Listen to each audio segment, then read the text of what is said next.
ఆయన అరెస్ట్ చేస్తే ఇక్కడ పార్టీని డిస్టర్బ్ చేయొచ్చు అనే ఉద్దేశపూర్వకంగా చేస్తున్న కార్యక్రమం. రాష్ట్రంలో అనేక ఎంతో మందికి ప్రాణాలు పోసిన అప్పలరాజు ఇంకొకరికి ఈరోజు నష్టం చేయాలని ఏనాడు ఆయన కళ్ళలో అనుకోయి ఉండదు. ఈరోజు మనం చూసాం ఆయన కుమారుడు ఇన్సిడెంట్ని. ఇది రాజకీయ కోణంలోకి తీసుకొచ్చారు. కుటుంబంలో ఉన్న వాళ్ళందరినీ ముద్దాయిం చేశారు. ఆయన అంతేకాకుండా ఇతన్ని అరెస్ట్ చేస్తే ఈ నియోజకవర్గంలో వైఎస్ఆర్ పార్టీ జెండా పూర్తిగా భూసాతం చేసేవచ్చు, జెండా లేకుండా చేసేవచ్చు అని అనుకుంటున్నా. మేము అంటున్నాం, డాక్టర్ అప్పలరాజు ప్రజా జీవితంలో రాజకీయాల్లో గెలుపుకొచ్చాడు. ఒక డాక్టర్గా అత్యున్నతమైన స్థాయికి వెళ్ళి ప్రజాసేవ చేయాలని నిరంతరం ప్రజల కోసం పనిచేసిన వ్యక్తి డాక్టర్ అప్పలరాజు గారు. మనం చూసాం ఆయన సుదీర్ఘ రాజకీయ జీవితంలో కూడా ఏనాడు మచ్చలేని రాజకీయ నాయకుడిగా ఎదిగారు. మరి ఈరోజు ప్రజాసేవలో ఒక్క రూపాయి కూడా ఏనాడు కరప్షన్ లేకుండా పనిచేశారు. ప్రతి క్షణము ప్రజల కోసం తప్పించిన వ్యక్తి. ఈ ప్రాంతం అభివృద్ధి చెందాలా, ఈ ప్రాంతంలో అభివృద్ధి చెందాలా అని ఆకాంక్షించిన వ్యక్తి. ఈరోజు పలాసకు రెవెన్యూ డివిజన్ తీసుకొచ్చాడంటే doctor Appalaraju. Kidney research centre తీసుకొచ్చాడంటే డాక్టర్ అప్పలరాజు. మరి ఉద్దాన ప్రాంతానికి మంచినీరు, ప్రతి వ్యక్తికి మంచినీరు అందించిన ఘనత డాక్టర్ అప్పలరాజు. ఇదంతా అతను చేసిన సేవల్ని ఈ ప్రాంతీయులు ఓడిపోయినా సరే అతను వెనక నిలబడి ఉన్నారు, అతన్ని సపోర్ట్గా ఉన్నారని కక్ష కట్టారు. అందుకే అతన్ని అరెస్ట్ చేయడానికి కోసం ఇప్పటికే 12 కేసులు కట్టారు. 12 కేసులు కడుతూ కాగా ఈరోజు మర్డర్ కేసులో ముద్దాయి చేశారు. జరిగిన సంఘటన అన్ఎక్స్పెక్టెడ్గా జరిగిన సంఘటన. మీరు ఇప్పటికే కక్ష సాధించుకోవడానికి కోసం ఆయన కుటుంబ సభ్యులైన ఆయన కుమారుడిని ముద్దాయి చేసి జైలుకి పంపించారు. జైలుకి పంపించిన దాంట్లో కూడా ప్రజలందరూ ఇవాళ మీకు వ్యతిరేకంగా నిర్ణయం చెప్పారు. ఇది తప్పు, ఈ విధానం తప్పు, ఈ ఆలోచన తప్పు. కుటుంబ సభ్యుల్ని 307 మర్డర్ కేసు ముద్దాయిలుగా చేయడం ఇది తప్పు అని చెప్పి యాక్సిడెంట్ జరుగుంటే యాక్సిడెంట్ సెక్షన్స్ ఏవైతే వస్తాయో అవి ఇంక్లూడ్ చేయొచ్చు. కానీ 307 వేయడం అనేది ధర్మం కాదు అని చెప్పి యావత్ భారతదేశంలో ఉన్న ప్రతి పౌరుడు మేధావి కూడా ఖండించారు. మరి అవన్నీ భరించలేక అప్పలరాజును అరెస్ట్ చేయాలా? అప్పలరాజు అరెస్ట్ చేస్తే మా తాలుగా మా కడుపు నిండా అన్నం తినొచ్చు అని మీద నుంచి కింద వరకు అందరూ ఆలోచన చేసి వీళ్ళ ఆయన అరెస్ట్ చేశారు. అందుకే పలాస కాశీలో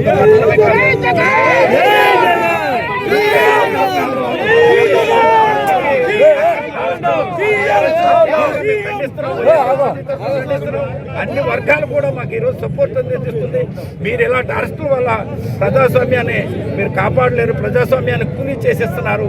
కనుక ప్రజాస్వామ్యం కాపాడవలసిన బాధ్యత మా పైన ఉంది కనుక, ప్రధాన ప్రతిపక్షంగా మా పైన ఉంది కనుక ఇది ప్రజల్లోకి తీసుకెళ్లి అప్పలరాజుకి బాసాటగా నిలబడి అప్పలరాజు మళ్ళీ రిమూవ్ అయ్యే వరకు, బయటకు వచ్చే వరకు మా నిరంతరం ఆయనతో వెన్నట్టు ఉంటామని చెప్పి ఈ సందర్భంగా ఆయన అరెస్ట్ చేస్తే ఇక్కడ పార్టీని డిస్టర్బ్ చేయొచ్చు అనే ఉద్దేశపూర్వకంగా చేస్తున్న కార్యక్రమం.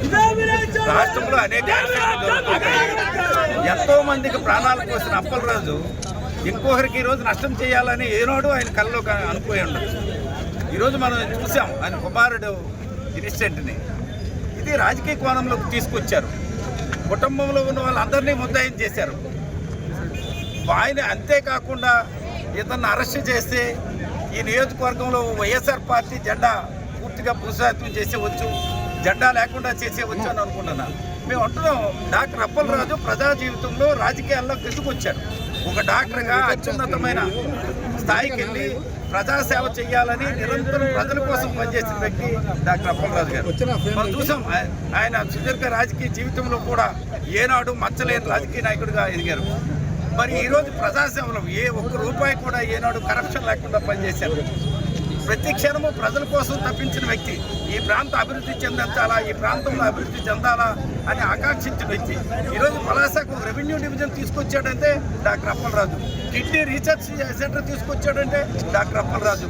మరి ఉద్దాన ప్రాంతానికి మంచినీరు, ప్రతి వ్యక్తికి మంచినీరు అందించిన ఘనత డాక్టర్ అప్పలరాజు. ఇదంతా అతను చేసిన సేవల్ని ఈ ప్రాంతీయులు ఓడిపోయినా సరే అతను వెనక నిలబడి ఉన్నారు, అతన్ని సపోర్ట్గా ఉన్నారని కక్ష కట్టారు.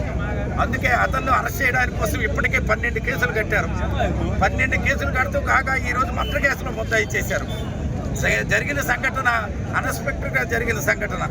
మీరు ఇప్పటికే కక్ష సాధించుకోవడానికి కోసం ఆయన కుటుంబ సభ్యులైన ఆయన కుమారుడిని ముద్దాయి చేసి జైలుకి పంపించారు. జైలుకి పంపించిన దాంట్లో కూడా ప్రజలందరూ ఇవాళ మీకు వ్యతిరేకంగా నిర్ణయం చెప్పారు. ఇది తప్పు, ఈ విధానం తప్పు, ఈ ఆలోచన తప్పు.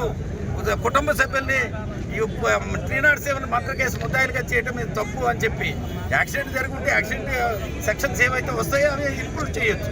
కానీ 307 వేయడం అనేది ధర్మం కాదు అని చెప్పి యావత్ భారతదేశంలో ఉన్న ప్రతి పౌరుడు మేధావి కూడా ఖండించారు. మరి అవన్నీ భరించలేక అప్పలరాజును అరెస్ట్ చేయాలా? అప్పలరాజు అరెస్ట్ చేస్తే మా తాలుగా కడుపు నిండా అన్నం తినొచ్చు అని మీద నుంచి కింద వరకు అందరూ ఆలోచన చేసి వీళ్ళు ఆయన అరెస్ట్ చేశారు. అందుకే పలాస కాశీముఖ పట్టణమే కాదు, ఈరోజు పలాస నియోజకవర్గానికి ఒక బ్లాక్ డే అని చెప్పొచ్చు. కారణం ఏంటంటే అప్పలరాజు గారు అరెస్ట్ అనేది రాజకీయ కక్షతో చేసినటువంటి చర్య. దీనికి కారణం రాష్ట్రంలో ఒక మత్స్యకారు కుటుంబం నుంచి, ఒక పేద వర్గం నుంచి వచ్చినటువంటి ఆయన అంచెంచెలుగా ఎదిగి మంచి కోసం పాటుపడినటువంటి ఒక మహామనిషి. దీన్ని దృష్టిలో పెట్టుకొని గత ఎన్నికల్లో జగన్మోహన్ రెడ్డి గారు ఆయనకి అభిమానించి ఆదరించి టికెట్ ఇవ్వడం వల్ల అత్యధిక మెజారిటీతో గెలిపించుకున్నారు. ఇక్కడ ఆయన ఈ మొత్తం గౌతు వాళ్ళ కుటుంబం దృష్టిలో పెట్టుకొని చూసుకుంటే వాళ్ళు మొత్తం కూడా ఈ నియోజకవర్గానికి ఏలికలు వాళ్లే. ఈ అన్ని సంవత్సరాల అభివృద్ధిని చూసుకుంటే ఆయన ఉన్నటువంటి 5 సంవత్సరాల్లో మరి అంటే ప్రజలు మర్చిపోలేనటువంటి అభివృద్ధి ఈ నియోజకవర్గం చేశారు. ఇవన్నీ దృష్టిలో పెట్టుకొని ఈయన ఏం చేయాలి అనే ఆలోచనతో చేసినటువంటి చర్య. అయితే నిన్నటి జరిగినటువంటి ఒక ఇన్సిడెంట్ చూసుకుంటే యాక్సిడెంట్ అనేది తెలియనటువంటి ఇన్సిడెంట్ ఎక్కడో జరుగుతుంది, అన్ని చోట్ల జరుగుతున్నాయి. ఈ రాష్ట్రంలో చూసుకుంటే ఒక రోజుకి ఏం లేదన్నా 100 వరకు జరుగుతుంటాయి. ఈ 100 ఇన్సిడెంట్లో ఎక్కడైనా కూడా 105 అని చెప్పి ఈ కల్పబుల్ హోమోసైడ్ అని చెప్పి కేసులు ఎక్కడైనా ఉన్నాయా అని ఒకటి ప్రశ్నిస్తున్నాం. అది ఉంటే అప్పలరాజు గారిని ఎందుకు వర్తిస్తున్నారంటే ఆయన మీద ఆయన కక్ష తీర్చుకొని చేయాలి.